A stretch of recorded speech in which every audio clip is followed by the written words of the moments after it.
वडोदरा शहर में दिन ब दिन चोरों का आतंक बढ़ता जा रहा है। हाल ही में एक ऐसा मामला सामने आया है। वडोदरा के कारेली बाग इलाके में प्राचीन अंबा माता मंदिर में आज सुबह चोरों ने मात्र 1.5 मिनट में 2 दान पेटी चुरा ली।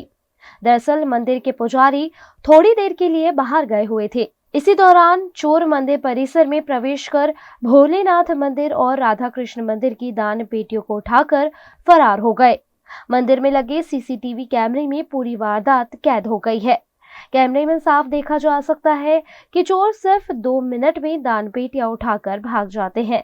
घटना की सूचना मिलते ही कारेली बाग पुलिस ने सीसीटीवी फुटेज के आधार पर चोरों की तलाश शुरू कर दी है।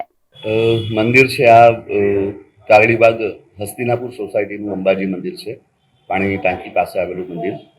અને આજે સવારે લગભગ 5:30ની આજુ એટલે 5:26ની આજુબાજુ ટોટલ 3 જણા આવેલા. એમાંથી એક જણ બહાર સ્કૂટર લઈને ઊભો છે અને 2 જણ અંદર એન્ટર થઈ અને માતાજીની જે દાનપેટી હતી એ એક મોટી દાનપેટી ને એક નાની દાનપેટી એ બંને લઈ અને જતા રહ્યા છે.